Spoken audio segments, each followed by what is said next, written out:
What is up, everybody? Chris Smith here with allpronation.com, and you are tuned in to the fastest growing sports podcast on the planet.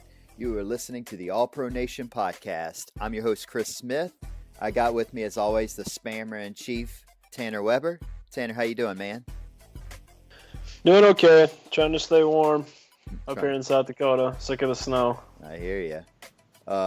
And then we have a guest with us tonight.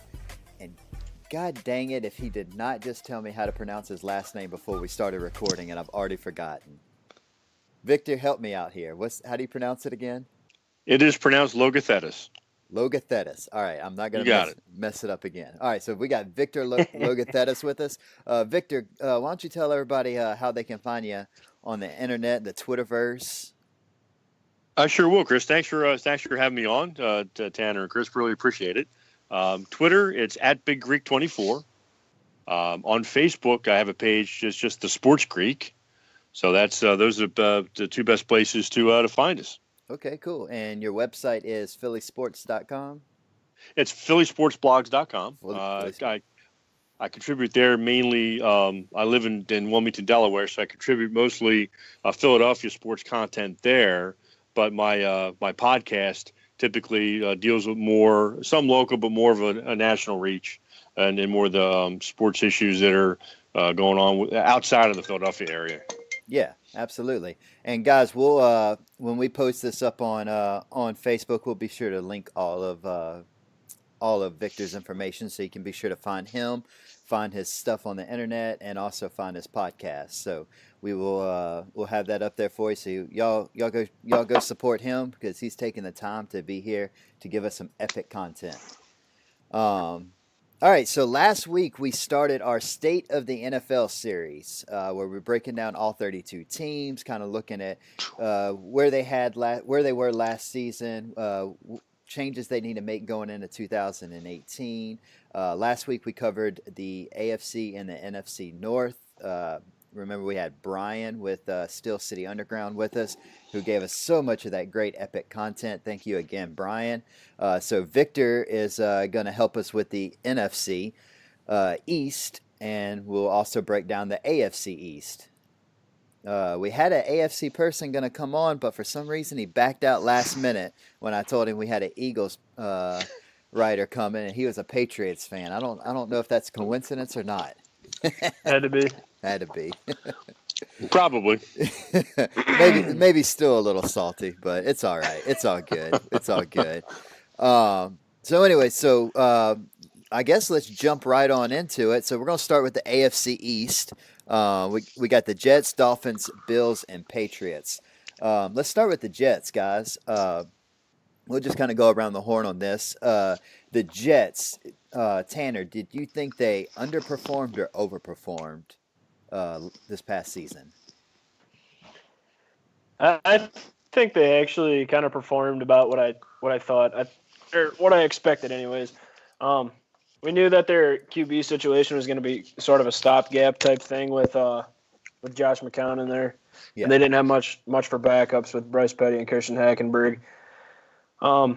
Their defense is good. It kept them in games almost all year long, and they're young, and their offense kind of took some hits throughout the year too. I know Ardarius Stewart, the rookie, had some injuries, and Devin Smith didn't play this year. And actually, I forgot about Quincy. How do you guys say his name? Quincy Enunwa? Is that how you say his name? He was our top receiver last year, and he didn't play this year either. So I think they performed about where I thought they probably would. Okay. I figured they'd finish towards the bottom of the division. Yeah, right on. And Victor, does it surprise you that Todd Bowles was able to keep his job going into 2018? Well, what I'll say is I thought the Jets were a 1-15 team waiting to happen. So the fact they ended up 5-11, I think, is what did keep Todd Bowles employed. And it's funny. You're looking at a team. What were they, 3-2 when they played New England? Mm-hmm. It's funny how one bad catch call pretty much wrecked the whole season. They weren't the same after that. That one, the touchdown that wasn't, right, as they say, that completely turned the season around. They only won, I think, 2 more games after that. I think the Jets overperformed a little bit, which is why Bowles is still employed. Yeah, I think I'd have to agree. Going into the season, I was giving them 1, maybe 2 games to win. So I think they slightly overperformed, but their quarterback situation is a nightmare, which will, I guess, lead me Yeah. into my next point that there was a report that came out today that the Jets would pretty much be willing to pay anything to get Kirk Cousins under contract next year. Yeah, I saw one thing that they're guaranteeing him like $60 million the first year. Yeah, that's One report. yeah, that's an insane amount of money. Insane. That's insane. Especially, and I've said this on my own podcast. If you're signing Kirk Cousins, A1, he wants to go somewhere where he's going to be able to win. Right. Number 2, the Jets aren't that destination. Right. So why tie up that much money in a quarterback spot if you're not ready to win right now? Yeah, I agree. I think Kirk They Cousins don't have the is, pieces around him yet. no. Kirk Cousins is better off going to Jacksonville or Denver before he goes to the Jets for sure. I like Arizona as his landing spot. I think they're a team that can win a little bit. They've got weapons already in place and a nice defense. I think that would be a really solid landing spot for him. Yeah, Sure. I like. I would like Arizona as well. Tanner, going into the draft / free agency, what do you see some positions that the Jets could target? Well, looking at their roster right now, before free agency starts, I would say that their top three needs are quarterback, obviously, and pretty much any offensive line position. Even center Nick Mangold, ever since he's gone, they haven't been the same in the interior. James Carpenter is a likely candidate to be cut.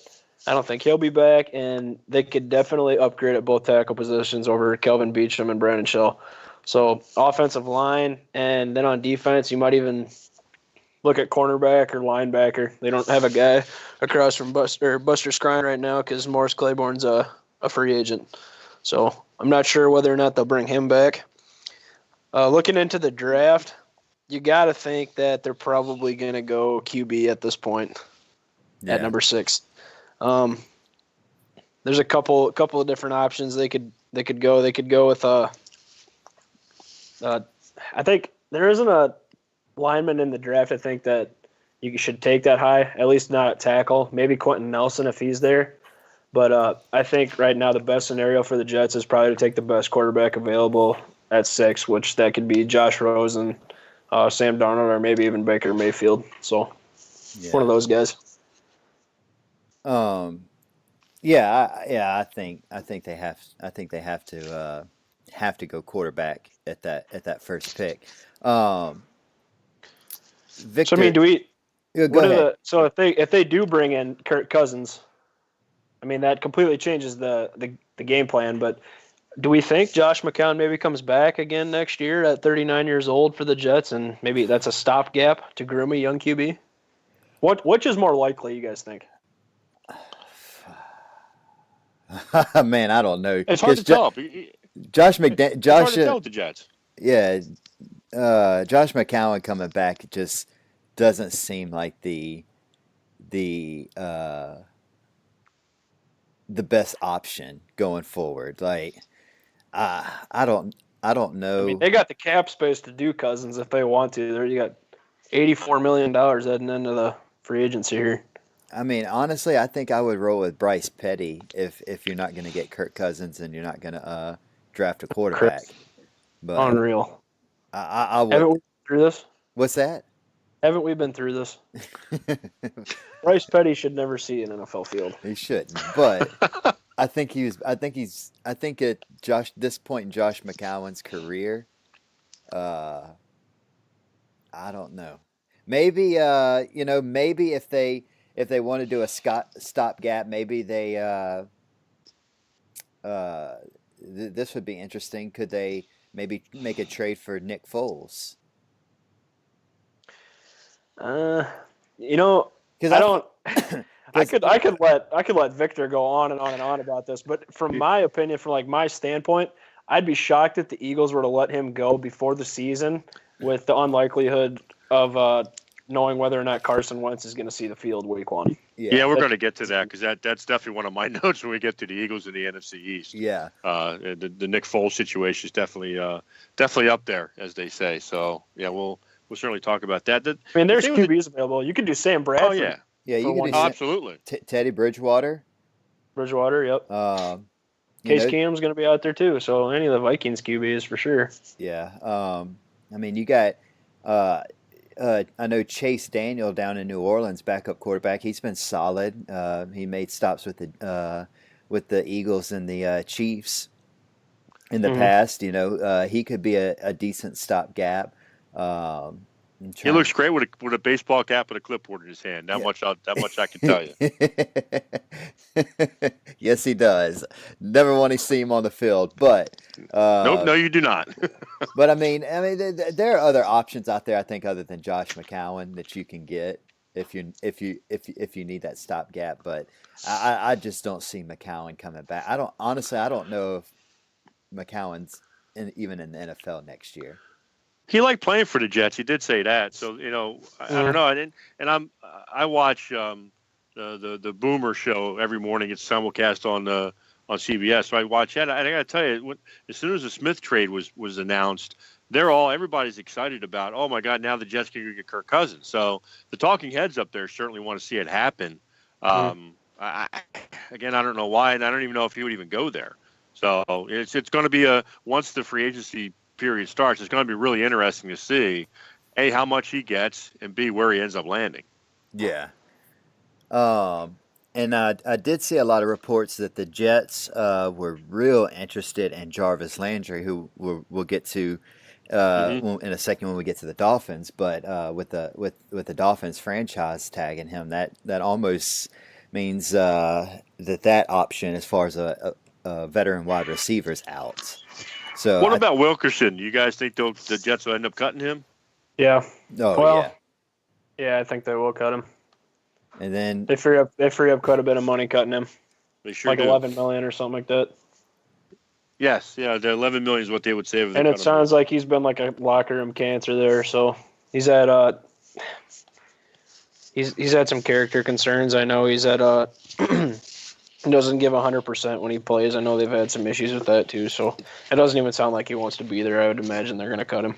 Yeah, and another thing that's interesting to me is Jets tight end Safarian Jenkins is going to be a free agent. You know, he is kind of a bust for a second round pick out of Tampa, but I mean he put together a good season with the Jets this past year. I think it's critical to have a decent tight end, especially if you're going to be relying on a less than stellar quarterback. So I think that's an interesting storyline as well. He's had a hard time staying healthy too, though. He has. So you're big into the draft, Tanner. So I'll throw this one your way.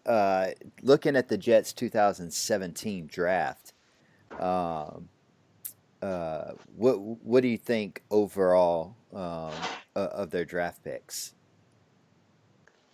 Well, they got a solid base put together with the defense. Jamal Adams is going to be a really good safety for a long time in this league, and Marcus May, I mean, he had some growing pains, but he's playing a position in the pros this year that he didn't play in college.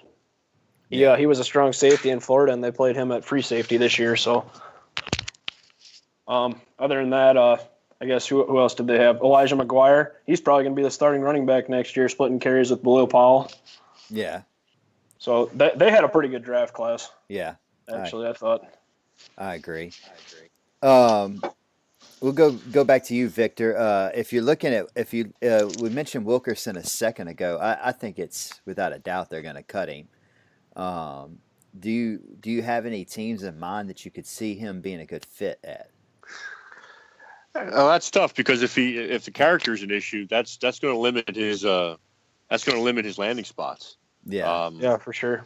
You know, that's a lot of coaches don't want to put up with that. No, they don't. You know, that's the thing. Or he's just going to go somewhere and get a really a much lower deal than he was even trying to get from the Jets. That's a good. Honestly, don't know. I got Raiders. Raiders maybe. I was I don't Raiders maybe. I had two that I was going to throw out though. One, I feel like this has Bill Belichick's name written all over it. Oh yeah, for sure. I feel like he's the kind of coach that could take Wilkerson, get one more good year out of him, and then cut him. Uh, uh, Okay. and then I also think that maybe depending on what happens, maybe he could be a fit in Dallas. Mm. So Yeah, Dallas. I almost said that actually, and there's some issues there. I don't. You mentioned Oakland. I don't know if John Gruden puts up with that kind of stuff. yeah, I Honestly. don't either. Um, I'm trying to think if there's anything that we're missing on the Jets. So I'll let you both answer this one. What do you anticipate the Jets looking like in 2018? Assuming that, and let's assume that they either draft a quarterback or get a decent quarterback to come in, um, and they hit on maybe one or two of their glaring needs. If they do that, what do you think where do you think the Jets sit going into 2018? I think they're still they're quite a ways away yet from being a winning team. I can't see them being better than like 7-9 or 8-8. They have so many pieces that they need to add up front. They had one of the worst offensive lines in the league last year. They got some weapons on offense, but they're just not very talented up front. Their defense kept them in games. I don't know. I think they'll probably look very different without Muhammad Wilkerson. Yeah. But they got some really young guys with Darren Lee, Jamal Adams, Marcus May, Jordan Jenkins. So, and even I forgot about Leonard Williams too. So, add a few pieces on the defense. They'll compete throughout the year. So it just depends on whether or not they can score points on offense. Yeah. But I would say they probably wouldn't be better than 500. Right on. In my opinion. What about you, Victor? Where do you think you could see the Jets realistically being next year? Yeah, if they improve, I agree with Tanner. They're looking at I think a 6-10, 7-9 season. It'd be a shock if they won 8. I know they fired their offensive coordinator. I know there were some fundamental issues there between how Bowles wanted the offense to go and how their OC was actually running the game. I think there were times Bowles wanted to run more and Morton was throwing the ball. So we'll see how that works out this year. This year coming up, the absence of Wilkerson, if they cut him, certainly affects the D line a bit. But if the team grows and their younger players continue to step up and play, they 6-10, 7-9 wouldn't be a shock. Yeah, I agree. I think we hit on the fact that maybe they overperformed at 5-11 this year, and so I would expect them to at least be there, maybe 6-10. But I think 5-11 is probably a little bit more where they're going to be. And man, I think Bowles is going to be coaching for his job. I really do. Yep. I think I agree. This is going to be his third year. I mean, Yep. You got to make something happen by year 3. You have to. Yeah, some sort of improvement. So, all right, well, cool. So that wraps up the Jets. We'll move into the Dolphins. Big news today. Dolphins placed the franchise tag on wide receiver Jarvis Landry. Thoughts? I thought he was out at Miami for sure. I didn't think there was any question. I agree. So it's pretty shocking to me. Yeah, I know I wanted to talk about this before the show, but it's a good thing we saved it. The Dolphins are bottom 3 in the league in cap space. They got $7.4 million heading into free agency. They're going to have to make a big cut somewhere. I don't know where it's going to be. I know Ryan Tannehill's name has been tossed around, but if they cut him, they don't have anything at QB right now. They're going to have to bring somebody in, maybe Kirk Cousins. Doubtful, maybe, considering how expensive he's going to be. But come on, man, you wouldn't bring Jay Cutler back? I don't know. I don't think they liked Cutler last year. Yeah, it seemed like he didn't care at all. But they free up $15 million if they cut Tannehill. Ndamukong Suh, they free up quite a bit of money if they cut him. I know Julius Thomas is going to be cut for sure. There's no way he's coming back at his salary. Maybe even their center Marquise Pouncey. They save $7 million if they cut him too. So they're going to have to make a big cut somewhere, bringing Jarvis Landry back. I don't know where that's going to be, but I'm shocked. I'm shocked that he's going to be back. Yeah. Victor, what Tanner kind of hit on it for a second. Do you think that Ryan Tannehill blew out his ACL going into a contract year? They have a pretty big decision to make this year. Do you think that they bring him back? Do you think Ryan Tannehill's a starter next year? Well, somewhere he just yelled, yay, because they brought Landry back. So if he does come back, he's got weapons. That's a really good question with him. I mean, this is a guy that, 2 years ago they were 11-5. He got hurt at the end of the season and missed the playoff games. Then he blows himself out before the season even starts. But if they do release him, can they convince Cousins to sign down there? They throw a truckload of money at him, which they may not be in a position to do. Or do they go with a lesser option, Case Keenum, if he's not franchised, or Sam Bradford, who is the completion percentage god, but can't throw the ball more than 20 yards downfield. So this has been tossed around, so I have to mention it just because you threw out two Vikings QBs. Teddy Bridgewater grew up in Miami. I just have to throw that out there. Okay. Yeah, and I will throw this out there, kind of throw a wrench into everything. The Dolphins have set a meeting with Baker Mayfield before Pro Day. I didn't see that. Yeah, so they're obviously looking at quarterbacks. Now, look, I'm in the mindset that you always, if there's a quarterback that falls to you, you always take them, even if it's in the first round and Tom Brady's your quarterback. You still take a quarterback and you trade him off and get something for him.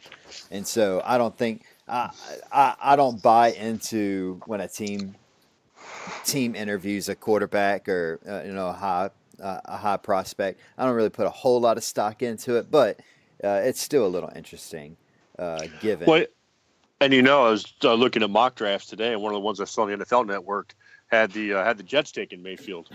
I think they're picking 6th, and I think at 5 they had Rosen going there. So, we'll see how that all plays out. Yeah, Tanner, let me throw this one at you.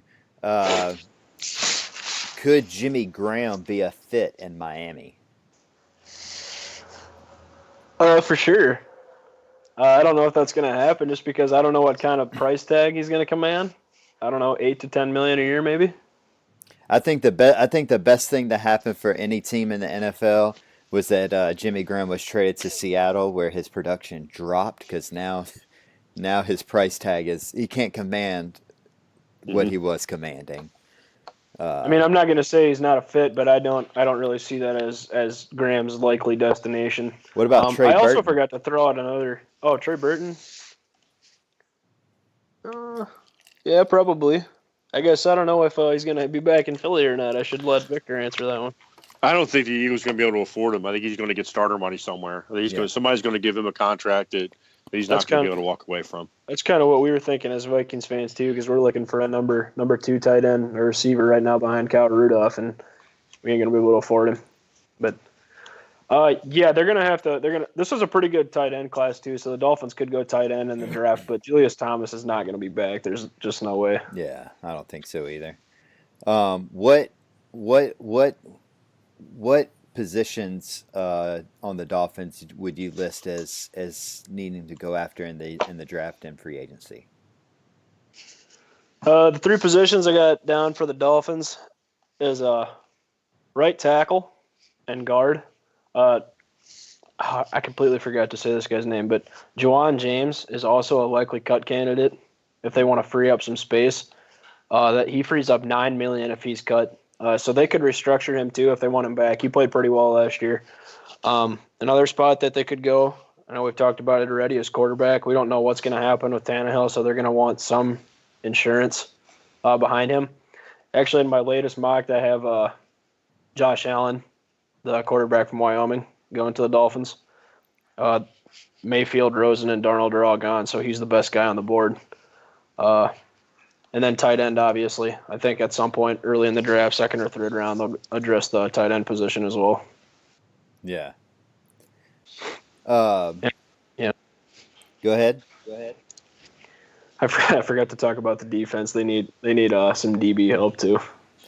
Yeah, so that was going to be my next question. I've seen this I've seen this swirling out there about Sue possibly being cut.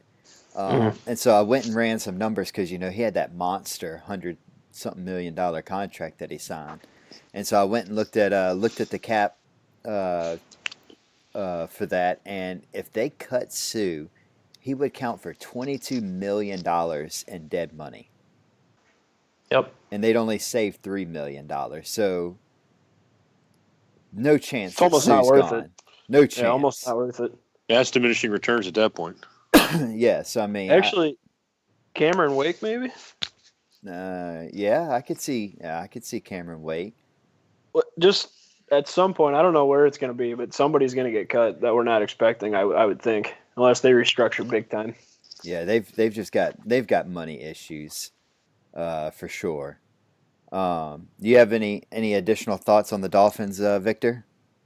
No, I think you guys covered it pretty well there. I mean, the only thing I'm looking at, what do they do at running back? I know Drake took over after Jay Ajayi was traded away. Good thought. I didn't think about that. What's more important to them, getting a top flight running back or top flight quarterback in the draft? And if the Giants really want to draft a quarterback but don't want to do it at 2, could they trade down with the Dolphins? Dolphins slide up and get Saquon Barkley, and the Giants take a quarterback, and the pick that was the Dolphins. That's not a yeah. bad thought.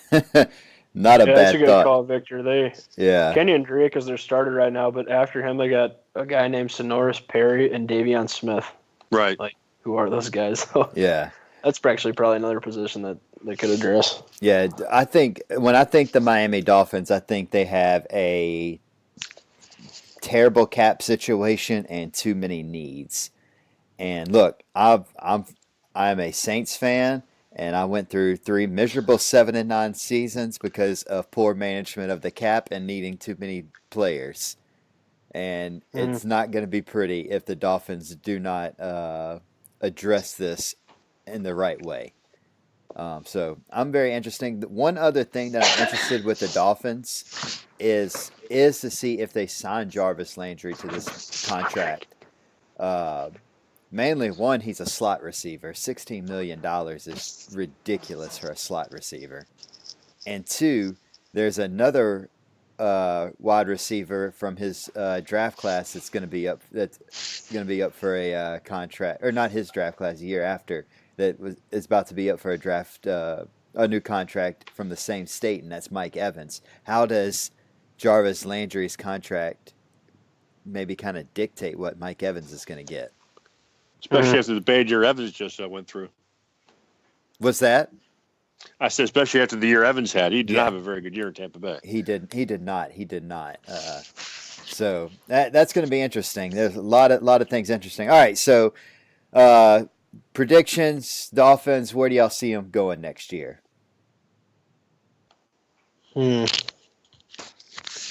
That's tough. It all depends on how Tannehill plays, I guess. If he plays. If he's the quarterback. If he's the quarterback, right. Yeah, if he's the QB, I think if they get some better QB play, I would think that they're probably going to end up somewhat similar to what they did this year. Their defense is still nothing terrific. So I don't know, 8-8, 9-7, maybe at best. Yeah. I think I'm gonna go 9-7, and just with the wild card of Adam Gase. I really like Adam Gase as a head coach, and so I think that might be the reason they stay competitive on the offensive side of the ball next year. Well, as an Eagles fan, I love Adam Gase. A, he didn't come to my team. B, he traded us his top running back just to make a point to the rest of the team. So I love Adam Gase. He's Santa Claus to me. I'll be honest with you. But no, the Dolphins. It's hard to tell because, all right, they're going to tag Landry. We don't know what they're going to do with Sue. We talked about the diminishing returns if they were to cut him. We don't know about the tight end situation. Don't know about the running back situation or the quarterback situation. Yeah. So they could repeat what they did this year, or if they get these things solved, to your point, they could go 9-7. So it's a pretty big swing as to where they could end up next year. Yeah, absolutely. So, all right, well, let's jump into the Bills, which I think had to be one of the surprises of the NFL this year, the Bills. So let's go. Just kind of Tanner. What were your overall thoughts of the Bills this past year? The Buffalo Bills are actually one of my teams. I think that definitely overperformed this year. After they traded, who did they all trade away at the beginning of the season? Sammy Watkins. Everybody. Sammy and Watkins Darby. The Darby that he's in Darby Philadelphia now. After they traded him away, or those two guys away, I didn't think that there was a chance that they would compete this year because it looked like they were in rebuild mode, ready to tear everything down and kind of, suffer a losing season and get some high draft picks. They got 2 first-round picks this year, and they're actually back-to-back. So I'm excited to see what the Bills do in the draft. I think they definitely overperformed. I think it's crazy how I expected them to have a losing season. This is the first time they made the playoffs in years. Yeah. So you look at they got a bunch of things they have to address. I know Kelvin Benjamin is a cut candidate. I should see how much money they free up when they cut him. Yeah, I don't think he's going to be back at his salary. If they cut him, they free up $8.5 million, which is a lot of money for a wideout. We don't know what's going to happen with Tyrod Taylor next year. The Bills could have a new starting quarterback. I know Kirk Cousins has been tossed around in Buffalo as well. And then they got quite a few spots to fill in their defense too. Both the starting defensive tackles need addressing, and they need some defensive back help. And Preston Brown, their middle linebacker, is also a free agent, so we'll see if he comes back. Let me ask you this, Victor. What do you think? Overperformed, underperformed, about what you expected? I think they definitely overperformed. Although I thought that Sean McDermott really tried to screw it up when, for no apparent reason, decided to sit Taylor and start Peterman against the Chargers. That was ridiculous. I remember hearing that during the week, and I was driving. I almost drove my car off the road. I'm like, you got to be kidding me! And that loss almost cost them the playoffs. Yeah. I like McDermott. He was in Philly. He had the unfortunate task of replacing Jim Johnson as the defensive coordinator, and the defense didn't play well under him. But he did a fantastic job in Carolina. Certainly deserves to be the head coach, but I just was like, that's a rookie mistake. And Doug Peterson made a few of those in Philly last year too. But yeah, you're sitting your quarterback like that, and the kid, those losses you can't pin on him leading up to that Charger game. But but Benjamin, I think you're right. I think he's gone. It seems like each of the past couple of years, the Bills have wanted to have any quarterback but Tyrod Taylor under center. So it'll be interesting to see again when the free agency situation hits what they'll actually do there. They still got McCoy, who I still wish was in Philly. He hasn't lost anything. That's a future Hall of Fame running back you're looking at. Yeah. I was shocked that they made the trade with Philly to deal with Darby. I was a little sad to see Matthews go because I liked Jordan Matthews. Unfortunately, he got hurt. Yeah, that's another guy I forgot to mention. Jordan Matthews, too. Yeah. Healthy Jordan Matthews, you're looking at 70, 80 catches, but he got hurt this year, so he wasn't able to do what he normally does. But the Bills definitely at 9-7. I thought they were a 6-10, 7-9 team. Yeah. Mm-hmm. Yeah, I definitely think they overperformed. So you kind of hit on my next question. I was going to ask you, Victor. Is oh, sorry. Oh no, it's fine. But I was going to say, LaShawn McCoy. I mean, at what age is he gonna start to slow down? You think? It really could happen any time now. I mean, I remember when Westbrook slowed down for the Eagles. He had just had a huge year, and the next year he's kind of slowed down a little bit. Then 2 years later, he was out of football. Yeah. Running backs, it happens fast, and you don't see it coming. Yeah. And I don't know what kind of we had 287 rushing attempts this year. We'll see. I don't know how many big hits he's taken up there, but I don't know. It could be this year, could be next year. Yeah. So where should the Bills be looking, Tanner, in the draft, free agency, some positions that they need to address? They got they got a ton of positions that they can address. Obviously, we don't know what's going to happen with Tyrod Taylor yet, but I think they need help at wide receiver if Kelvin Benjamin's gone. Defensive tackle, I know Marcel Darius is gone. Kyle Williams is a free agent, so that's a spot that they need help at. Cornerback, they need a guy across from Tre'Davious White, the rookie. He had a good year. Yeah. They need somebody to shut the other side of the field down. And another spot we didn't even talk about, Eric Wood. He had a great season last year, but he had an unfortunate injury, and he's forced to retire. He's not going to play again, so they're looking for a new starting center right now too. Looking into the draft, they have back-to-back picks in the first round. That's it's pretty unheard of, but they have the 21st and 22nd picks.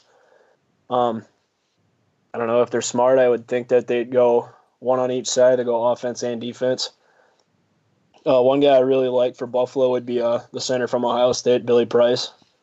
I think he'd fit in well with Cordy Glenn and Richie Incognito and kind of bring a nasty demeanor to that offensive line. Yeah. I think they'd be set there for almost 10 years because Billy Price he's a really good center. He's by far the best center in this class. And then with their next pick, they could go a number of ways. They could go corner.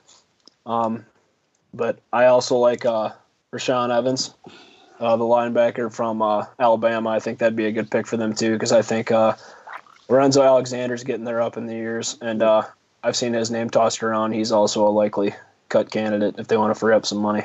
Yeah. All right. So where do we think they're gonna end up next year, Victor? So they made the wild cards round of the playoffs this year. Do they repeat and go back to the playoffs, or do they kind of have a setback? What are you thinking? With their roster as it is right now, I don't think they do make the playoffs. They're going to let go Benjamin. We don't know about Matthews. We don't know about the quarterback. Not knowing who they're going to draft, obviously, I think they take a step back. Not a huge step back, but maybe 7-9. They got a really young team. You know, but we'll see how it works out. Because again, they surprised everybody this year by going 9-7 and making the playoffs. And sometimes teams that do that the next year do take a step back. But we'll see what they do to fill some of the needs they have. But right now, I would say they're probably going to be about a 7-9 team. Yeah. I think the way the team is, I think they were kind of a surprise to make it to the playoffs. I mean, I'm with Tanner. I thought, kind of looking at some of the moves they made at the start of the season and kind of throughout the year, I thought they were just full rebuild and just kind of throwing it all away, and then they actually started winning games. Well, they were talking in Philly that maybe they should make an offer for McCoy. I mean, that's how much it was that they looked like they were just going to tear it down and rebuild. And then suddenly they started winning games, and next thing you know, they're sneaking into the playoffs. I mean, it helped that the AFC was really weak, but yeah, I mean, it was definitely I know for Buffalo fans, just making it to the playoffs, having a winning season was they're one of the more tortured franchises too. They join us. They can sit at the table with us. Right. Tanner, what do you think? Where do you see the Bills next year? Yeah, I agree with you guys. I think they very well could take a step back.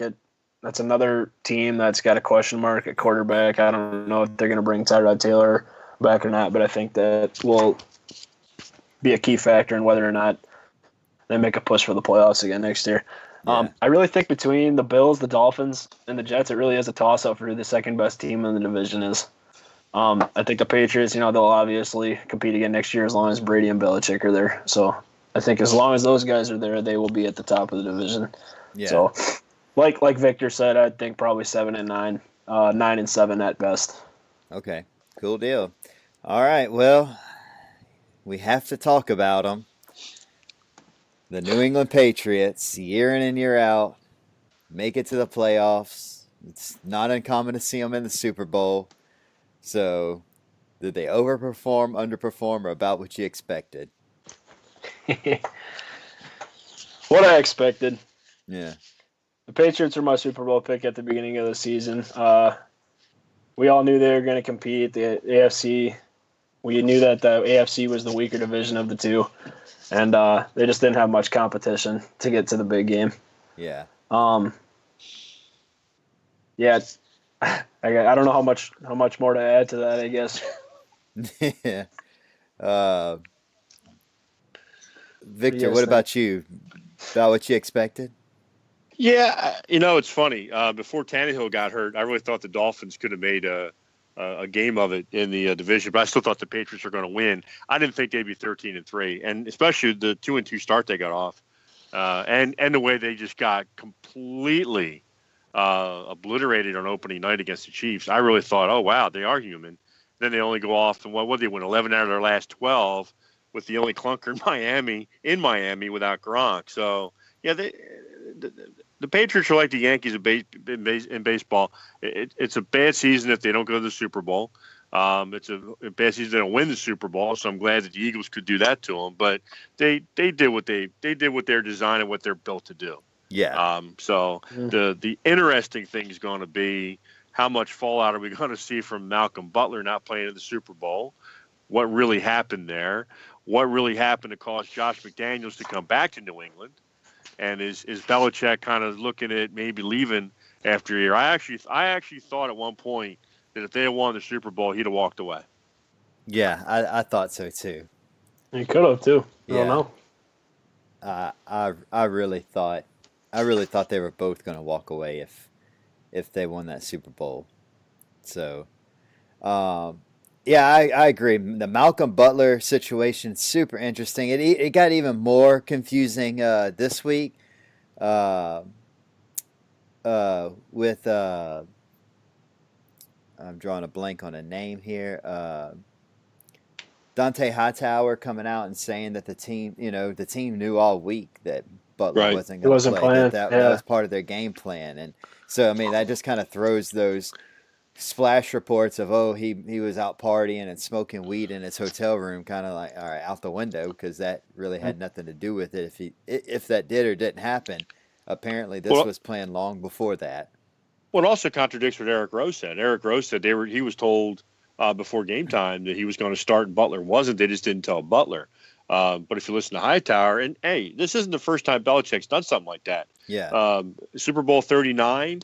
I forget what defensive alignment they played all year, but whatever they played, they flipped it against the Eagles for the first drive, and it completely threw the offensive line off. When he was the D coordinator for the Giants in the Bills Super Bowl, they went with a quick, fast, like nickel defense rather than their normal set defense. And they said, we're just going to let Thurman Thomas run.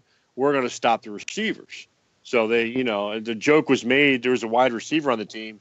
And I think Belichick said that Parcells even asked him, hey, you want to put that guy out there too to try and stop these guys? So he's known for doing stuff like that. It was just odd that Butler led the team in defensive snaps. He played the most defensive snaps of anybody on the ball club. And even if you're not going to start him, you're getting gashed. And at halftime, why aren't you making the adjustment to let this guy go in and play at that point? That's what I wondered about. Yeah. And so, and then to make things even more crazier, today Alan Branch comes out and he says he had no idea about Malcolm Butler not playing. So, I mean, the drama surrounding this Malcolm Butler thing is just super interesting to me. And I don't know if we'll ever know because getting like freaking Patriots office and training facility, that's like freaking area God 51. 51, there it is. I mean, it's just like you can't get it's top secret. You can't get nothing out of it, man. I mean, I think Belichick only does press conferences because he has to. And so it's very interesting. I think Malcolm Butler's gone. I don't think there's any question about that. I think he's done in New England. One thing that's interesting to me about New England is, do you think James Harrison returns? No. No? You think he goes ahead and retires? Didn't get the ring, so he retires? I think he said he wants to play again, but who's going to pick him up? You can clearly tell he's not the same player he used to be. It's a waste of space on the field right now. Yeah. Yeah, and evidently he's not big on schooling the younger guys, and would be his value at this point. Falling asleep in meetings in Pittsburgh, and that stuff gets around, and how many defensive coordinators are going to want to deal with that? Bringing him in as a part-time player when in his mind he wants to be a full-time player, but just can't get it done anymore.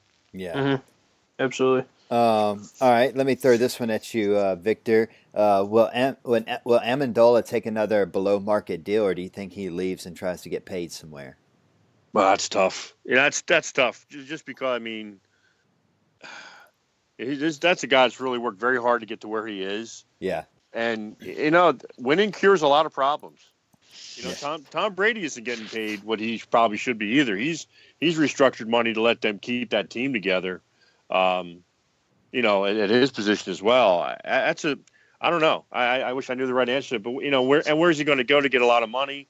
Is it worth not winning? That's the question. You have to kind of get inside his head and think, I can win another Super Bowl here if I stay put, or I can go out and make a lot of money, be a top receiver on another team, and maybe not have the success that we've had here in New England. So that's really what you've got to balance. Yeah. So Tanner, looking at the Patriots, what do you think are some needs for them in the draft and free agency? It's funny looking at the Patriots. I think when you look at their roster right now, you say to yourself, how the heck was this team still in the Super Bowl? Tom Brady does wonders, I guess, for your team, but I think they got a lot of needs throughout their roster. Especially considering before you answer that, let me ask you this. I meant to ask you this first. So Dion Lewis and Rex Burkhead are both set to become free agents. Yeah, Dion Lewis is going to get paid. So do you think they stay in New England, or do you think they go? I think they're only going to bring one of those two guys back, and I think it's probably going to be Burkhead. Dion Lewis proved his worth this year, and in my opinion, he is definitely like the most underrated running back in the NFL. He's so good. Yeah. For as little as he is, he'll get his nose dirty. He'll block for the quarterback. He's very, very effective in the receiving game, and he can hit the holes inside and out. He's a really good runner, just all around really good running back. So I think he's going to go somewhere and he'll be a starter. Next year, and y'all can both weigh in on this one. Rob Gronkowski, is he going to go to the professional wrestling? Is he going to play another year of football? He's going to be an action hero in the movies, I think, is what he wants to be. There's so many rumors about Rob Gronkowski. You've got The Rock, now you've got the Gronk. That's what it's going to be. I don't know. How many more hits does he want to have to take? He missed a good part of the 2016 season. What's he? Yeah, I guess again, it's what he decides he wants to do. Can he muscle it up for one more year playing tight end? And he's one of the best at it, obviously. So we'll see. This is my prediction at the Patriots. I know me and Chris talked about this a little bit on our podcast after the Super Bowl. I think what Gronk said, for the most part, during his interview after the Super Bowl was his emotions coming out. I do think he's going to play this season, but I don't expect him to continue his career for a long time. I think he's going to be done within the next 2-3 years, maybe for sure. I think once Tom Brady and Bill Belichick are done and hang it up for their career, I think Gronk's gone too. I could see all three of those guys leaving in the same season. Yeah. You mentioned emotion after the Super Bowl too, and I'm sorry. The other thing too, you wonder that concussion he took against Jacksonville, if that kind of may have sent a couple little signals inside his head also. Oh yeah. Pun, yeah. He could definitly play a huge part. That was a vicious hit he took. Very vicious. And so, all right, so go ahead with draft, free agency predictions. I don't know. Nate Solder, he's the best tackle on the market. I think it sounds like he's their top priority to try to get him re-signed. They are below the league average in cap space, so they do probably have a few cuts that they can make. I know David Harris, it doesn't sound like he's going to be back next year. Who else could they cut? Well, I don't know. They don't really have a whole lot of room for cuts, I don't think. Dwayne Allen, that's another the tight end. It doesn't sound like he'll be back either. I think he definitely he wasn't worth Alan what they. Branch could be cut. Oh, yep. There's another name, Alan Yeah. Branch. But anyways, I think left tackle. Nate Solder's not getting any younger. You got to look at some point to find a replacement for him, even if you do bring him back. They had one of the worst defensive backfields in the league this year. They're giving up a ton of yardage game in and game out. Malcolm Butler, if he's gone, you got to find a replacement opposite Stephon Gilmore. So a cornerback is a big need for them. And then I think all the way across the defensive line, I think defensive end and D tackle, I think they could upgrade in almost all those spots. Yeah. For the draft, I really can't tell you what they're going to do because You never know. Bill Belichick's been known to trade out of that spot numerous times, almost every single year. So if I had to throw one guy, I know in my mock draft, I have defensive tackle Harrison Phillips, the guy from Stanford. That's my mock to them. So Isn't that how they got Brandon Cooks? They traded their first round pick last year, right? Yeah. They didn't even pick in the first round. So yeah, and I'm sure he was okay with that too.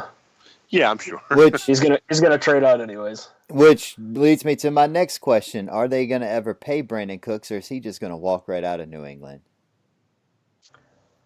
I'm telling you guys, I think once Brady and Belichick are gone, I think they're going to be one of the worst teams in the league. They're going to fall apart. Everybody's going to want out. Gronk will be gone. Cooks will be gone. I don't think they're going to have much left. Yeah. But we'll see what happens. And just to hit on this Jarvis Landry tag, I'm just now seeing this. If you take the cap hit of Julian Edelman, Brandon Cooks, and Chris Hogan, that's about $15 million. Jarvis Landry's getting 16.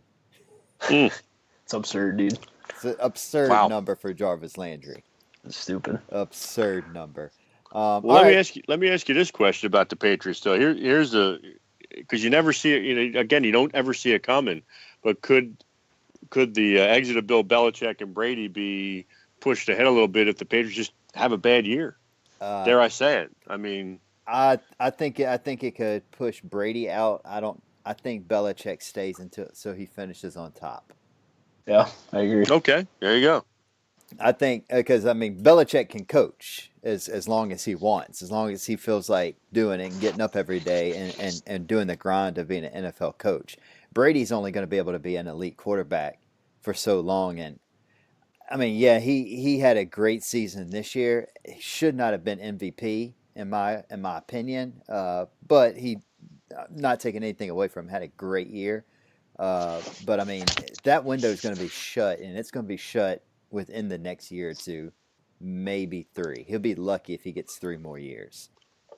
But Yeah, he's gonna hit a wall Yeah. eventually. yeah, I think honestly I'm expecting a pretty steep decline out of Brady this year, going into this year.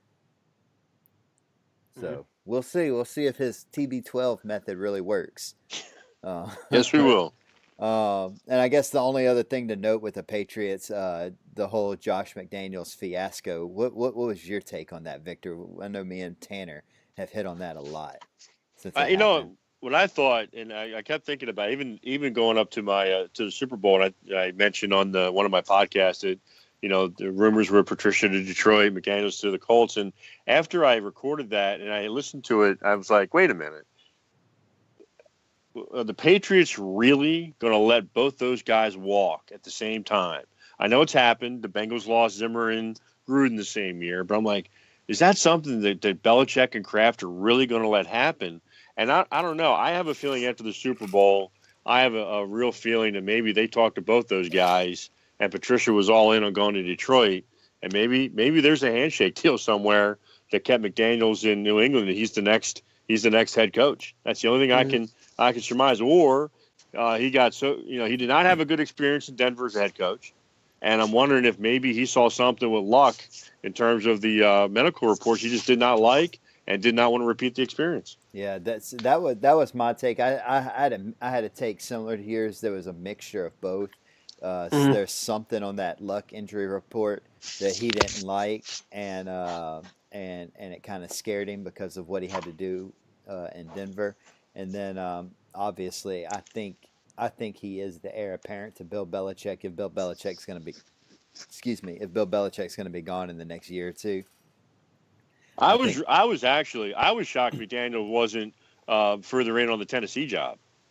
Yeah. That's where I really thought he was going to go. When they hired Vrabel, I was shocked. Well, I thought, and we talked about this on our podcast. I thought he was Tennessee all the way until Tennessee came out and gave that what turned out to be not a vote of confidence in Malarkey, but when they came in and said, "Oh yeah, Malarkey's our coach," after he won them a playoff game, right? I was like, "Oh man, that's where Josh McDaniels was going to go," and so I think Tennessee messed that one up. I think they should have been pursuing McDaniels but I think Mike Vrabel's a good pick for him. But I'm with you. I really thought Tennessee was where he was going to be. Well, it's just I think Vrabel's got a chance of being a very good coach. It's just they talked out of one side of their mouths and went to another. They fired Malarkey, and some rumors were because he wouldn't upgrade the offensive coordinator position. They wanted someone that could work with the quarterback, but then they go defense. Yeah. So that's the only thing that kind of the mixed signals. But why they fired Malarkey. They stayed in the Bill Belichick coaching tree though with the Vrabel that they hire. did. Yep, so, that they certainly did. One thing that is very curious to me is whether you like them or hate them, the Patriots have put together one of the best decades in football we've seen in a long time. And I'm just confused why more teams don't just copy what they do. You'd think, especially in a copycat league. I know. You're right. I get that Belichick he's good at evaluating talent. It just seems like he just knows when to let a player go and when to bring them in. But I mean, it amazes me that more teams just don't copy what they do. They're consistent, they're smart, and it's everything they do. There's a reason behind it. Just from buying a team plane so they don't have to use a regular airplane. They want their players to be comfortable on their airplane ride. Everything they do is for a freaking reason, and nobody else copies them. It's amazing to me. And I think that's why you see all these coaches from the Bill Belichick coaching tree getting jobs. Bill O'Brien, Matt Patricia, Josh McDaniels, Vrabel. I think that's why you see these people getting jobs, because people want to copy the New England Patriots, but then in the end, nobody ever does. So very, very curious to me. All right, so we'll finish up with the AFC East. Patriots, are they back in the playoffs next year, or do they miss them? I know I said it on last week's show, or maybe it was 2 weeks ago. I guess I can't remember. I think the Pats will be back in the playoffs next year, but I'll say it again. I think Tom Brady and Bill Belichick have seen their last Super Bowl together. Yeah, I think so as well. What about you, Victor? Well, I'll be honest with you. Didn't think the Patriots were going to get there this year, especially in the fourth quarter with 10 minutes to go, and the AFC Championship game down 10 points. So they made me a liar. But yeah, I think the Patriots are a 10-6, 11-5 team. They have benefited from playing in the division they've played in. The Jets are good here and there. The Dolphins, but they've just stayed above everybody else in that division for so long. But it's going to catch up to them eventually. I think they go 10-6, 11-5. They're not the top seed. I don't even think they get a bye in the playoffs. They have to play the first weekend, and they could even get dropped out in the first weekend next year. Yeah. I think the AFC as a whole, or the AFC East as a whole, is going to be one of the poorer divisions in the AFC next year. Yeah. All right. So as we finish up the AFC East, are we all in agreement that the Bills were the biggest surprise to come out of this division this year? Easily. Yeah. And then going into next year, is there any team that you either one of you think could be the surprise next year? I don't know. I think the Bills probably could surprise some people if they put the right pieces together. Yeah. So they got 2 first-round picks. I like the direction they're going in. Okay. All right. What about you, Victor? Any of the teams you think could surprise? And it could be surprise in a good or bad way. If you believe in Adam Gase and what he did in year one, and you just kind of write off year two to you lost your quarterback and things just kind of steamrolled on you a little bit. I think the Dolphins, if they do bring Tannehill back and he's healthy, they've tagged Landry, so you've got weapons so they can shore up the defense. the Dolphins could actually be the surprise team in that division next year. Yeah, yeah. But I think we're all in agreement that this is the Patriots division until somebody dethrones them. I agree. Yeah. Yep. So, all right. Well, that is the AFC East, and I think we're going to mark the AFC East as one of the weaker divisions in football. It's not quite as strong as some of the other divisions. Maybe more middle of the pack, but that's the state of the AFC East. All right. So let's move into the NFC East, and Victor, we are just going to let you have the floor. Here, we'll let you start with the Eagles, the team that you know the best. Go ahead. Oh boy, out of the Eagles, yeah. There you go. No, thank you. Yeah, the Eagles. And if somebody had told me back in July, not only are the Eagles going to go win a Super Bowl, they're going to do it without Carson Wentz. They're going to lose four other guys due to season-ending injuries, and by the way, they're going to do it against the Patriots despite giving up 600 yards of total offense, and Tom Brady's going to lay 505 on you. I'd have been like, yeah, that's not happening. But possibly the most unexpected season ever for the Eagles, good or bad. Even it's just terribly unexpected. The narrative here going into the season was the Eagles could be anywhere from 7-9 to 9-7, and it all depended on what Carson Wentz did. What kind of step up did he take? Because there were still a lot of people that thought Dak Prescott was the best quarterback in the division. The Cowboys are coming off a 13-3 season. Prescott looked great as a rookie. Elliott was running all over the place, and it was going to be time. The Giants made the playoffs the year before as well, but we all know what happened. The wheels fell off in New York, and Dallas had the specter of the Elliott suspension all year, and when it finally happened, they also were missing a left tackle and a linebacker, and they just weren't the same team. And the Eagles got some momentum early, and took advantage of it. But for the Eagles, quite honestly, a few things here. Because of the uncertainty about Carson Wentz, there's absolutely no way that I can see that they would trade Nick Foles. I think they've got to keep him in place. That way, you don't make the same mistake that Washington made with RG3 and allowing him to come back before he was ready and stepping in and playing. Wentz is your franchise. I've heard it mentioned on the radio. You've got to be 200% certain that he's ready to go before you let him on the field, and that's why you've got Foles. And there's not a pick or a combination of picks that can, to me, that can make up for that, because he rescued one season, trading him away and not knowing what Nate Sudfeld could do.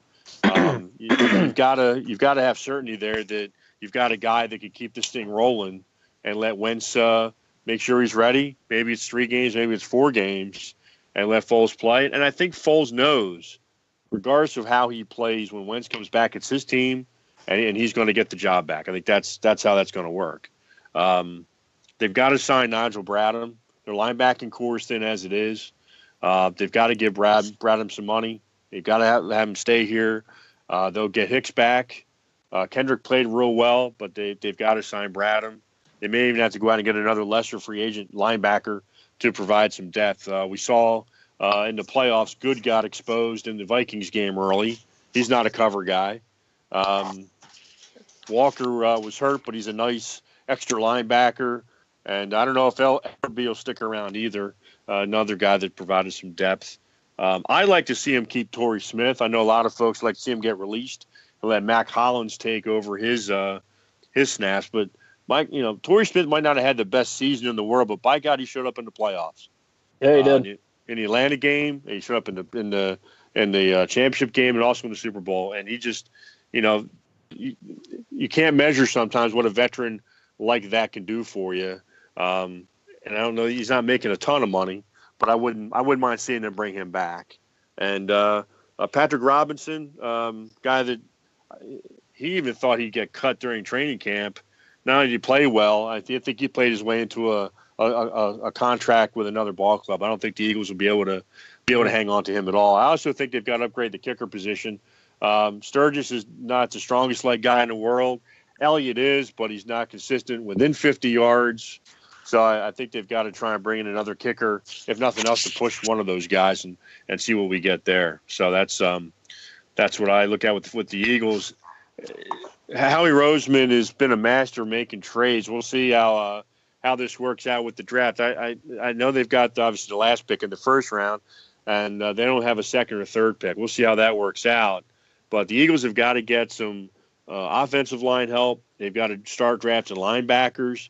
They are deep in the defensive backfield. Sidney Jones will be healthy. As much as Mills didn't play well at the end of the year, he played well at the beginning of the season and got an opportunity to start, which is immeasurable in terms of his experience.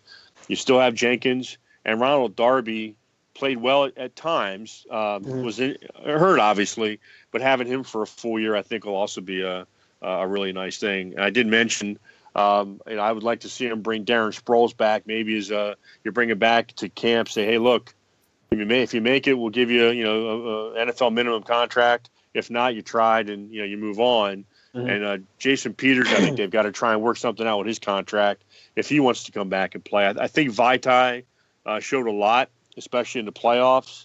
I think it was good that he got the experience the year before playing for Johnson and getting the yips out, so to speak. But I thought he played real well. Chance Warmack, who they got from the Chiefs, and he was picked in the same draft as Johnson.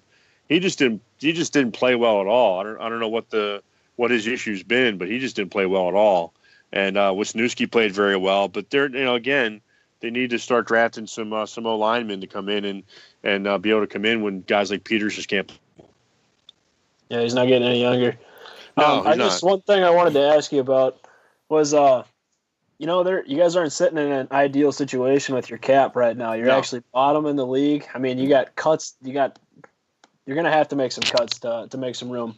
I know you said you wanted Torrey Smith back, but I know his name has been tossed around multiple times, and I think he's actually probably your top candidate. I think you free up $5 million if you cut him. Do you think they restructure Brandon Graham's contract? I know he's due quite a bit next year. Well, that's a good question. Graham, he's going to want to get paid. I don't know if they're going to be able to restructure. I think they'll have better luck maybe restructuring Fletcher Cox's contract, move some of his money into bonus money, and get the cap hit a little lighter. And you're right about Smith.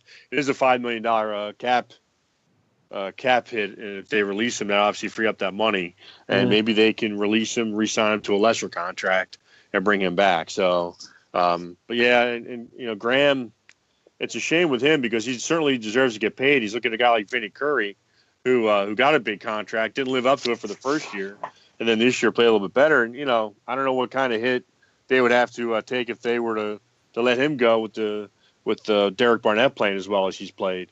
But we'll see. We'll see what they do there. Yeah, and we all know Nigel Bradham is not going to come cheap either. So the Eagles. Yeah, that's the problem. You're right. Yeah, man, that was pretty in-depth analysis on the Eagles, man. I don't know if I have any questions for you. You pretty much hit them all. One question I do have for you is I saw today that Mike Groh was promoted from wide receiver coach to offensive coordinator. I mean, yes. I know Doug Peterson's calling the plays, but what is the outlook on that? Well, Groh was he played quarterback. Mm-hmm. So you have a guy that, just like Frank Reich, was a quarterback, is coming in to take the place of a guy that was a quarterback. He was actually an offensive coordinator in college for a few years. And the big knock there was this guy's only been with the Eagles for a year, coming from the Rams. And, Deuce Staley's been on the coaching staff for 7 years. And they did promote Staley as well. We'll get to that in a minute. But I think that Peterson wants a collaborative situation with his coaches and coordinators. And I think that sticking positionally from a quarterback leaving to a quarterback coming in, because, Carson Wentz, safety blankets are gone. Both Reich and DiFilippo are gone. Yeah. So I think maybe having a guy to play quarterback in the OC position will actually help Wentz out quite a bit. And the new quarterback's coach also was a quarterback at one time as well. And Staley actually now is the assistant head coach and running backs coach. So that'll play off a little bit. But, Staley, I know, in terms of the running game, he handled the running back rotation. I think those running backs really like him. And I also wonder if promoting him to OC would have really just thrown everything in flux, because you lost your quarterback's coach, you lost your offensive coordinator, now you're running back guys, now you're OC. I think that would have been more tumultuous than just move and grow into the offensive coordinator position. Yeah. All right. So where do you think the Eagles? Do you think the Eagles make it back to the playoffs next year, or do you think they kind of regress a little bit? What do you think about that? Well, it's gonna be hard not to regress. You go 13-3, and at one point you're winning 9 in a row. It just so many things went right for the Eagles in the season. I mean, even the games they lost, you go back and look at the margin of defeat. It wasn't much. Now the Eagles, I think the Eagles going into next year, they're a 10-11 win team. I don't know that they win the division. They could have to go back as a wild card. A lot's going to depend on what Carson Wentz is able to do. A lot's going to depend on that first month. If he's not cleared to go and Foles has to step in, are we going to see the Nick Foles of the playoffs in this year, or the Nick Foles of 2013, or are we going to see the Nick Foles running for his life like he did in 2014? You don't know. Yeah. So I know LeGarrette Blount said he wants to come back as well with the Eagles. I'd love to see that, him and Ajayi and Clement. But I think the Eagles are a 10-11 win team. I think they know how to win now. I think the questions about the coach have been answered. Yeah. I don't think you'll see them completely turn topsy-turvy like the Giants did after making the playoffs. Yeah, absolutely. All right. So let's hit on the other NFC East teams. Sure. We know the Redskins are going to look a lot differently next year at quarterback. They've made the monster trade for Alex Smith. Kirk Cousins is maybe gone. I don't know. They're talking about maybe tagging him again. I have no idea why the Redskins are just wanting to screw with Kirk Cousins like this. Stupid. One of the I tell you what, you think the Redskins would learn their lesson the last time, and Andy Reid, when they got Donovan McNabb after his prime. I'm not saying Alex Smith is past his prime. I've never been a big Alex Smith fan, so I will give you that little preamble before we get into this. I've never been an Alex Smith fan. Yeah. This is a guy that couldn't hold his job in 2012 when Colin Kaepernick was there. He's not won a playoff game. He throws for 1 million yards and very few touchdowns. Before this year, and I was very impressed the opening game against the Chiefs, how many times they let him throw downfield. I remember watching going, oh my God. I mean, Andy Reid's letting this guy actually cut it loose and throw the football down the field. It was just dink and dunk and dunk and dink. And they had one year where a wide receiver didn't even catch a touchdown. I don't know. That was with weapons. Now you're going to go to Washington and, he's not going to have the weapons in Washington that he had in Kansas City. So I hope the safety of the 4-year contract extension is going to play well. Now for the Redskins, I didn't get it. I really didn't. They've never been satisfied with Kirk Cousins. They've never been never. I mean, they just have never believed in him enough to give him a long-term contract. So now they're paying an older quarterback less money per year than if they just franchised Cousins again. And if they tag this guy, that's just going to open up all kinds of. He's going to file a grievance, and he'll win, saying they're doing this just to keep me, and he'll win. And it's just going to be a mess. Just let him go at this point. Don't screw with the guy. Let him go and start somewhere else. Get us $30 million a year, whatever it's going to be, and not win any playoff games there, and kind of move on. But yeah, the Alex Smith thing, it'll be interesting to see how he performs with Gruden. And I got to be honest with you, I don't see Jay Gruden being there beyond this coming season if some things don't change down there. His name kind of surfaced late last season as being on the hot seat, so he's definitely coaching for his life. Tanner, what do you see with the Redskins? Things they need to address and whatnot. Hitting on a little bit of what Victor said. I'm kind of actually almost the complete opposite. I think Alex Smith is in a pretty good situation. If his offensive line can stay healthy, Trent Williams and Morgan Moses both were banged up with injuries this year, but he's got a pretty good front five in front of him there. I think Chris Thompson's a really good weapon. He's a good scat back. Samaje Perine can pound the ball in between the tackles. Jordan Reed, if he can stay healthy, he's one of the best tight ends in the league. Jamison Crowder, Josh Doctson. I do think they have to add a wide receiver, maybe a guy like Calvin Ridley from Alabama. Yeah. Or Cortland Sutton from SMU. That could be an option for them in the draft. I also think they have to address the cornerback position. I'm really not the biggest fan of Josh Norman. I think he's kind of overrated. And then across from him, you got Rashad Breeland, who's a free agent. We don't know if he's going to go somewhere and get paid. And then pretty much their defense as a whole, I think the defensive line could be addressed. Jonathan Allen will be back this year. He was placed on IR, so I'm curious to see what he can do for him. But Terrell McClain and Stacey McGee, those guys aren't starters. So, a defensive end. I like Thompson a lot. He was at one point he was leading the team in receiving and rushing. I actually liked him a lot. I mean, he's a solid player. The other thing that I didn't understand with the Skins, all right, you make the deal for Smith, but then you give up Kendall Fuller as well. Oh yeah, my goodness. Solid, slot cornerback. I forgot about that. Yeah. I didn't get it. I really, and I think honestly, where Kirk Cousins really sealed his fate, if I'm not mistaken, it was the end of the 16 season. They had an opportunity, if he wins that last game, the Skins sneak into the playoffs, and he did not play well. And you start to wonder if in the quote unquote big game, if they just don't think he can play well. Yeah, I think is where that may come into play a little bit. Yeah. Mm-hmm. All right. So, all right. Let's move into. I live in Dallas Cowboy country. I live in Northwest Louisiana, just a few hours outside of Dallas. Sorry to hear that. Oh, it's miserable. It's miserable living in a town that is. We're 50-50. Half the city's Saints fans, the other half's Cowboys fans, and the Cowboys fans are a lot louder. And so. Boy, yeah. And unfortunately, the Cowboys are the one team in that division that I see as a big bounce back candidate. The biggest I really threat, do. I really do. And it doesn't help that Dak Prescott is from the town that I'm from. So. Oh, really? Oh, yeah. What's that? Shreveport, yeah. Yeah. I'm in Shreveport, Louisiana. So everybody all of a sudden, people that weren't Cowboys fans are all of a sudden Cowboys fans. It's the craziest thing. Couple things that I think with the Cowboys. One, I think that it's probably time for Sean Lee to hang them up. Struggles to stay healthy.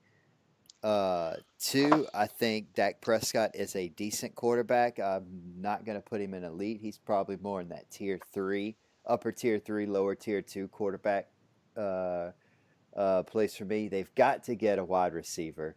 Dez Bryant just doesn't have it anymore. Led the league in drops last year. Yeah, he did, right? Yep.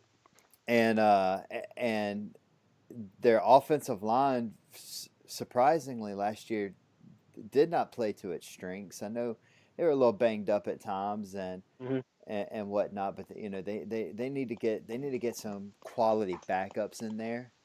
And the biggest question I think is DeMarcus Lawrence. Sounds like they're going to tag him. Yeah, it sounds like they're going to tag him. So his contract situation is the biggest thing looming over the Dallas Cowboys. Yeah, I think they're going to try and work out a long-term. They're going to wait on the tag. They're going to, I think, try and work something out with him first.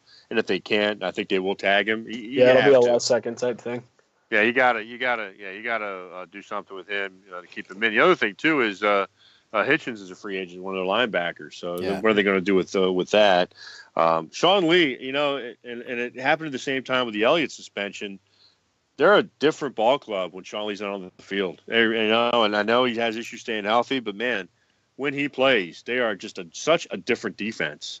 Mm-hmm. As you saw when they played the Falcons and they played the Eagles, without him, he's just it's night and day. So even if he hangs it up, they've got to figure something out to get somebody else on the field that's got that kind of talent. They really do. Absolutely. What are Tanner? What are some places that you see the Cowboys draft and free agency going? I could go on and on about the Cowboys. I think. They say the game's won in the trenches, and that's very, very, very true because Dak Prescott was a completely different quarterback this year when Tyron Smith wasn't healthy. Yeah. And the guy beside him, Jonathan Cooper, was a turd. So he's a free agent. They need a left guard. I think that's actually their biggest need right now. Everything starts up front. If they can't protect Prescott, they're not going to win games and score points on offense. So left guard, you guys mentioned already, I think they need a wide receiver. Even if Des Bryant is back next year, they need somebody across from him. They pick in that same area. I think they might actually be right beside Washington in the draft. What do we got? The Cowboys select 19. Oh, and the Redskins are 13. That's not that close. But Calvin Ridley, a guy from Alabama, that's another option for them. Cortland Sutton just up the road from them, and from SMU, that's a guy that they can place across from Dez. They need a wide receiver. It sounds like Orlando Scandrick could be a cut candidate. They might need a corner. They have some really young DBs. Jordan Lewis, Marquez White, Chidobe, Awuzie. Those guys were all rookies last year. Yeah. So they're going to have some growing pains. I think they're going to have to bring in a veteran, but I could also see them drafting somebody. Yeah. And then linebacker, like you guys mentioned. Yeah. Yeah. I agree. When Sean Lee's not on the field, they're just a completely different team. But, man, it's almost hard to keep justifying a roster spot for somebody who plays 5-6 games a year, maybe. So. They do get Randy Gregory back this year. That could be big for them, depending on if he can stay away from out of trouble or not. But, yeah. So they got some pass rushers. Yeah, and that was more why I was that was another reason why I was saying Wilkerson might fit in there because of his bad behavior. They seem to kind of like that there. I love that down there. Are you kidding me? They're the new Greg, Just Win baby team. The whole Greg Hardy deal. It's backfired, so I was happy to see that. Yeah, me too. All right, so now there are three things with Dallas. What's that? I'm sorry. There are three things with Dallas that you can kind of see too. They can extend Zach Martin. I think he's coming up to his 5th year, so they can extend him, make sure he's not going anywhere. They could also restructure Frederick's deal, try and clear some cap space there again. Yep. I love how the NFL works. You can restructure some money and push the salary into bonus money, so you can clear some cap space. But the biggest thing is they've got to get Bryant to either agree to a pay cut or just release him and take the hit, because he is not, even though he played the full season, 800 some odd yards for what he's getting paid isn't going to cut it. No, it's worth. Go ahead. I don't think he's going to take a pay cut. Yeah, it's worth noting. Even a few weeks ago, he was asked actually if he'd take a pay cut, and he said, "quote unquote, hell no." Well, that could take care of that problem, man. And a couple names that have been thrown out there. Like there's been some discussion. Maybe the Rams would cut Watkins after 1 year with the ball club. That'd be kind of interesting given what they gave up for him. But you could see that maybe the Cowboys, if they released Bryant, went out and picked up another receiver to replace him. So we'll see. But yeah, he was just not the same guy that you've seen over the past few years. And I'll be honest with you, another guy, big bounce back candidate for me is the new rap star. And I'm total blank on his name. No, the smallest receiver for the Cowboys. Oh, Cole Beasley. Cole Beasley, thank you. He took a big step back this year. So it'd be interesting to see if he can kind of regain what he did 2 years ago, because he's like Amendola, got to work real hard to get to be somebody, and it can be a real pain in the rear end for teams to cover and stuff. So that'll be interesting. But the Cowboys overall, and I agree, I don't think Prescott was as good as he was his rookie year. I also don't think he was as bad as he showed this year. What everybody proved with Prescott is you've got to have stuff around him. Yeah, and I think a lot of that had to do with the Elliott suspension. I feel like he was worse when Elliott wasn't on the field, because, I mean, when teams know you have to throw the ball because your running back's not there, I mean, kind of makes you one-dimensional. It does, yeah. So that's my thing there. Anything else with the Cowboys y'all got? That's about all I can say. Yeah. All right. That's all I got. My favorite team to make fun of in 2017, Big Blue, New York Giants. I'm so sad I'm so sad I don't get to make fun of Ben McAdoo's hair anymore. I'm so sad I don't get to make Oh, fun of anything Ben McAdoo does. Um, he's another guy the Eagles wanted that I'm thankful didn't show up. Thank you, Giants, for just promoting him right away. That was great. yeah. So here are my thoughts on the Giants. One, Pat Shurmur is off to a terrible start with both his assistants that he's hiring and giving a vote of confidence to Eli Manning. Eli Manning, by coming out and saying that Eli Manning's going to be the starter, or that you're happy to be working with him, you just made this issue with replacing Eli Manning even more awkward and difficult. Because look, it's never easy when a franchise quarterback has to be told, look, you're not a franchise quarterback anymore. And Fat Riley did that for New York. He said, Ben McAdoo came in there and said, you know what, we're gonna go with this guy. Now, why they didn't play Davis Webb is beyond me, but that's neither here nor there. Yeah, I didn't get that either. Yeah, but you got the kid sitting there, see what he's got, or see if you need to draft somebody. You know what I mean?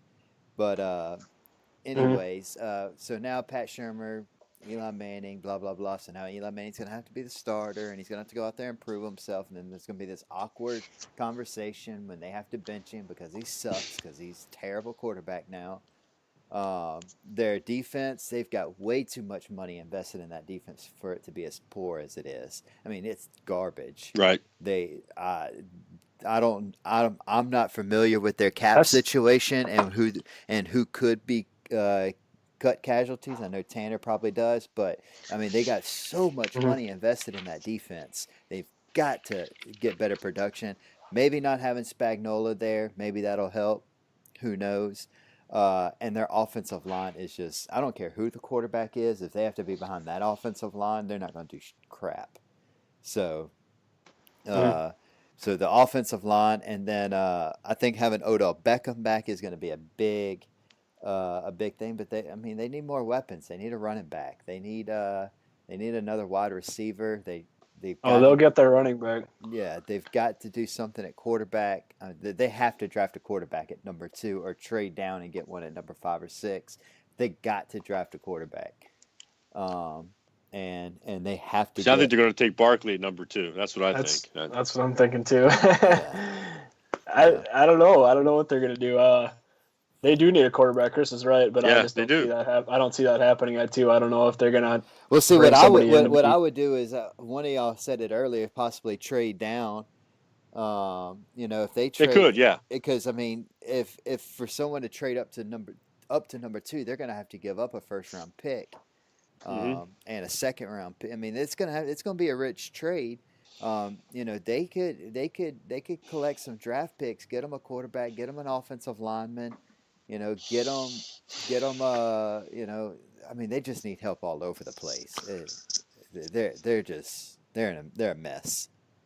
Yeah, I think Rosa said he'd like to play for the Giants, so that'll be interesting to see. And normally you don't like to see a team take a running back in the first round, but everybody seems to think that Saquon Barkley is just a rare breed. And Elliott was too when he went in the first round of the Cowboys. So, it's going to be very interesting on draft day to see if the Giants actually do anything. Yeah. There's so much to talk about with the Giants. I mean, you look at the Browns. The Browns are ahead of them. They got the first overall pick. They have to take a QB. I mean, as bad as they are, so I mean, if they take somebody, Sam Darnold, Josh Rosen, the Giants are going to be sitting at the number 2 pick. They could trade back, like you guys said, or they could take the best player in the draft with Saquon Barkley. I mean, he's an elite talent. I mean, it's kind of a generational talent, actually. But I mean, if they pick Barkley, that addresses their running back situation. But the Giants are a team to watch in the coming weeks because I think they have a lot of cuts coming. I don't see a chance in hell Brandon Marshall is back next year. I think he's cut. Yep. Dwayne Harris, he's going to be cut. I mean, they're going to need money to spend in O-line for free agency. You got guys like Andrew Norwell and Josh Sitton out there that can really fix their interior quickly. But speaking of Josh Sitton, the Bears are not going to pick up that fifth year option. Yep, he is a free agent. Yeah. Yes. So another huge name on the market, one of the best guards in the league. But Eli Apple, he's been a headache. It actually sounds like they might just cut him. They're actually going to lose money if they do, but they don't want to deal with the headache. He could be gone. Dominic Rodgers-Cromartie, he's a cut candidate. They got guys all over the place that could be cut to free up money. Even Eli Manning. I don't see that likely. It sounds like he's going to stay, but they're going to need money to address problems in free agency. Yeah. Definitely the offensive line. That's their biggest. They have to fix that. Yeah, have to. You know what else I wonder too in the coordinator thing? I still think that the offensive coordinator Mike Shula was more Gettleman's pick than it was Shermer's pick because they worked together in Carolina. Oh, definitely. Yeah. Oh, no question. I mean, that was, but I definitely didn't see that one coming until it actually occurred. And I was kind of scratching my head when the Morris hired gentleman as their GM. I mean, there were other names out there that I think they could have gone after. That particular name was a little curious to me. But yeah, man, I don't know. I was all pumped for Pat Shurmur. I thought he was finally gonna get his retribution from being embarrassed having to coach the Browns because that's where careers go to die, and he's turned his career around from that. And I'm not a big fan of the moves that he's made since he's gotten there. Not that there's been a whole lot, mainly coaching and some of the things that have leaked out and come out and said. But I mean, before we close up on the Giants, though, I mean, we could say that they were trash from last year, but I mean, if they get an offensive line put together, I mean, they can turn it around quickly. They still have Pro Bowlers on their defense: Jason Pierre-Paul, Damon Harrison, Olivier Vernon. Yeah. Dominic Rodgers-Cromartie, Janoris Jenkins, Landon Collins. They have a ton of really good players. They just didn't put it together last year, and I think that was Ben McAdoo. And Odell Beckham will be back, and that's gonna help. I mean, so they have talent. Yeah, they definitely have talent. I think they need to just sign Beckham. It's either you're going to keep the guy, you're going to dump him.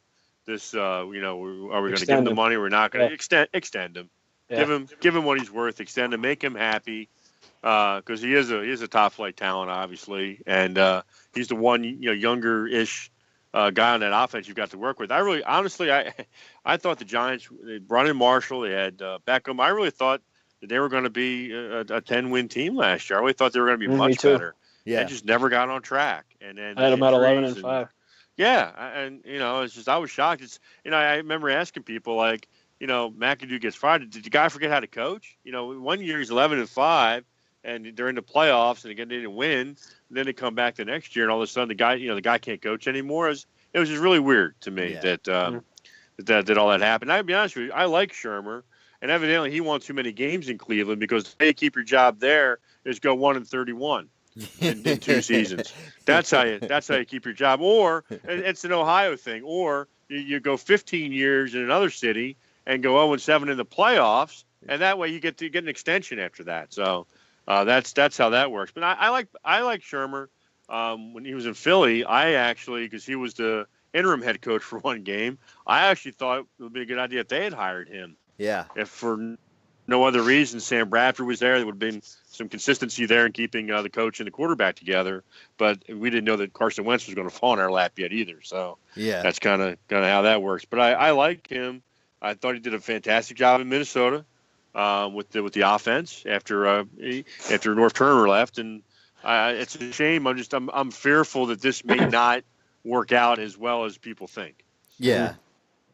It's going to be a boomer bust for sure, depending what they do on the front offensive line. All right, so Giants, where are we thinking they might end up next year? It's like drafting a player like Lamar Jackson. It's a boomer bust type thing. Yeah. I don't know. I think they could easily be back in it again next year and win 10 games, and or they could be in rebuild mode and win 5. So that's a tough call for me. Yeah. I have no idea. I'm with you. I'm gonna go out and say if they replace Eric Flowers at left tackle and they get a guy like Andrew Norwell or Josh Sitton in there to protect Manning, and he has more time to throw this year, they stay healthy, I'm going to say they'll be a playoff team next year. Yeah. All right. That's a thin limb. I'm not going out on that limb. It might break. I was excited about him this year. I just don't. I think Ben McAdoo had a huge part in doing with what happened with them last year. I just think he's a cancer in the locker room, and the players didn't want to play for him, and they just fell too far behind. Yeah. Well, the other thing too. I mean, some of those defensive guys just flat out quit, and then when I thought when Spags took over after they fired McAdoo, they might play a little bit better, and they didn't. So it's is it because of the coach? They're disdain for the coach. It's because they're dogs. I mean, that's the kind of the. You touched on Eli Apple. I mean, there's a guy, first round pick one year, the next year he's just crap. They released one guy because he didn't want to practice or something. It was bad, and I just I'm a little shocked Shermer walked into that mess. But they're 3-13 this year again. A lot of injuries. They've got an old quarterback who is not what he was, except when he plays the Eagles. So it seems. I think the Giants are 7-9, 8-18. I think the Cowboys and Eagles are the top two teams in the division, unless there's some injuries. And I think the Giants and the Redskins are trying to catch up. Yeah, that's fair. I would agree. All right, so with that, the NFC East. I think we're gonna go ahead and say the Eagles are the best team in this division. Not by much, but yeah, I agree. Yeah, but not by much. Cowboys, Redskins, Giants is kind of how I'm looking at it. Any team from this division that you think could be a surprise for next year, good or bad? Giants, good. Giants, good. Yeah. Yeah, I'd have to agree with you. They do have a ton of talent. If they could just put it together. They could be a really good team next year. It's funny. The last time the Eagles went to the Super Bowl the following year, T.O. became an idiot, and McNabb had the sport injury, and it was awful. And the Eagles could actually be the surprise in a bad sense. Only, again, depending on what happens with the quarterback position. If I don't think Wentz is going to be ready to go by opening day, and if Nick Foles doesn't play well, they may never recover from whatever hole gets dug. And if they, God forbid, end up trading Foles somewhere and they don't bring another veteran backup, and they think Sudfeld can win them a couple of games, that could get even worse. So that's kind of where I see that. That's a valid take. Yeah, valid take. All right, well, that is our state of the NFC East. Pretty much 50-50, I think, guys. All right, so before we head out, we're going to hit a couple news topics, and I know we're going a little bit longer than usual, so but we're going to hit through these news topics pretty quick. So we talked about Jarvis Landry. The Dolphins placed a franchise tag on him. Titans signed kicker Ryan Sukup to a $20 million deal. Bears are declining to pick up Sitton's contract option. The Tampa Bay Buccaneers have cut Doug Martin. Eagles promote Mike Groh to offensive coordinator. Colts are going to induct wide receiver Reggie Wayne into the Colts Ring of Honor. DeMarcus Lawrence is possibly going to be franchise tagged by the Dallas Cowboys. The Bucs let go Chris Baker today too. Oh, yeah, they sure did. Yeah, the Texans released all-time leading tackler Brian Cushing. That was expected. Yeah. Wonder what he's got left in the tank too. He's another one that's kind of an interesting name that's out there. Yeah. Yeah, he's approaching his mid-30s. The Vikings add ex-Raiders offensive coordinator Todd Dowling to their staff. That's pretty interesting. And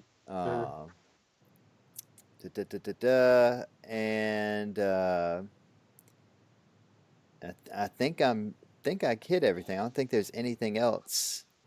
My turn. What's that? My turn. Your turn. Oh, and AJ McCarron won his grievance. Yes, he did. We completely forgot to talk about him. That'd be a good one for maybe like the Bills or Dolphins too, if they want to bring in somebody. Yeah, I forgot about that one. All right, your turn. Go ahead. ESPN reports Bears are expected to cut Mike Glennon. They free up $11.5 million if they do cut him. It's a name to watch. 2 weeks after saying that Emmanuel Sanders could be on the trade block, Ian Rappaport reports that the Broncos are expected to keep Sanders and Demaryius Thomas. Former Giants tackle Bobby Hart has signed with the Bengals. The NFL has announced that the draft will be televised by Fox this year, in addition to ESPN and NFL Network. The Jets have promoted their assistant coach Jeremy Bates to be their offensive coordinator. The 49ers have extended center Daniel Kilgore. That surprised me a bit because he is a turd. The Raiders will not bring back kicker Sebastian Janikowski after 18 years with the team. Yeah, I forgot about that one, yeah. I was shocked how old he was. I forgot about it. He was 39. He's been playing a long time. Yeah. Larry Fitzgerald has officially announced that he'll be back in 2018. NFL Network reported that the Cardinals are expected to make a run at Kirk Cousins, which they should. The finalists for the 2019 NFL Draft host is Cleveland, Knoxville, Tennessee, Denver, Kansas City, and Vegas. I think we all know where that's going to end up at. Cleveland. Yeah, Cleveland. Yeah, throw them a bone. They're never going to be in a Super Bowl. Right, exactly. Yeah, that's right. The Chiefs signed cornerback David Amerson. He will get to play against his old team, the Raiders, twice next year. Julius Peppers announced today that he wants to keep playing. He is a free agent. I expect he'll probably be back with the Panthers. And then the Bears, actually tonight, cut Jarrell Freeman, their middle linebacker. And then the last thing I got is, per Adam Schefter, Adam Vinatieri wants to play again this season. He is 7 field goals shy from Morton Anderson's all-time record of 565 career field goals. Wow. Yeah, that's impressive. Oof, yes, it is. That is very impressive. One more thing that I saw that I forgot to mention, and it's kind of boring, man. When the Panthers went up for sale, I was like hoping for like P. Diddy, Oprah, like all these names were being floated around, and I was all in. And they've got some boring billionaire white man who's probably gonna buy it. His name is David Tepper. Chris Smith, that's it. Yeah. His name is David Tepper. He's a billionaire hedge fund manager. He's from Philadelphia. And so he is considered the front runner. He has an estimated net worth of $11 billion. Jesus. Oh, nice. Unbelievable. So anyway, the Panthers are going to let us all down, and they're not going to let P. Diddy buy the team, and we're all sad about that. Curry should have bought it. I was thinking all the halftime shows for the Panthers are going to be awesome if P. Diddy was there. That's one word to describe it. Yeah, absolutely. Ciroc would be all over the stadium. Oh, it's going to be amazing. But we don't get that now. Nope, we do not. The no fun league returns. Yep, no, I got you. Either one of y'all have anything else y'all want to hit on before we close it out? I don't think so. It just seems that AJ McCarron brought this point back to light. It just seems to me that if you can stand up and throw a football across the offensive line and can connect, you can get a lot of money these days. Oh, there is something I wanted to ask you about, Chris. I guess I could have did it off the show too, but what is the likelihood, now that Ryan Ramczyk's the right tackle, that Zach Strife gets cut? 0. Still 0, huh? 0. If Zach Strife wants to be there, Zach Strife will be there. Well, I know they were fielding trade offers for him last year. So, I mean, it wouldn't surprise me if he got cut. He gets cut only if he tells the Saints he's ready to retire. Fair enough. I wanted to get your input. That's why I'm glad I'm friends with the Saints. Zero information on that. But that's just my gut feeling. We're looking for some all-line help in Minnesota, so I was just curious. Well, speaking of the Saints, we will be doing the NFC South and the AFC South next week, so be sure to join us for the continuing State of the NFL series next week as we do the NFC and AFC South. Again, thank you to, God dang it, I can't remember how to pronounce your last name. Oh, wait, I want to try. Oh, I'm sorry. I put it too fast. I didn't even hear him. Sorry about that. What is it? It's Logothetis. Logothetis. All right. Thank you again to Mr. Victor Logothetis for joining us. Victor, where can they find you on the internet again? The Twitter handle is at Big Greek 24. The Facebook page is The Sports Greek. And the blog I contribute to is phillysportsblogs.com. So it's a lot of fun tonight, guys. Thanks for having me. Yeah, and what's the name of your podcast? Oh, the podcast is just The Sports Greek. The Sports Greek. We're on Libsyn, so it's thesportsgreek.libsyn.com. And if you go to the iTunes podcast section, just search for The Sports Greek, and it comes right up. All right, yeah, and we'll put all that information on the on allpronation.com. Thank you guys for listening. Know we went a little bit longer this week, but ton of information. Y'all be sure go follow Victor on Twitter. Enjoy the episode, and we will see y'all next week. And I got a special outro this week. Y'all want to know what it is, or should I just surprise y'all when y'all listen to it? Surprise me. All right. Yeah, surprise. I like surprises. All right, guys. Well, enjoy this outro. It is a beautiful song, and I hope y'all enjoy it. Have a good one. Oh, say, can you see by the dawn's early light what so proudly we hail at the twilight's last gleaming, whose broad stripes and bright stars through the perilous fight o'er the ramparts we watched were so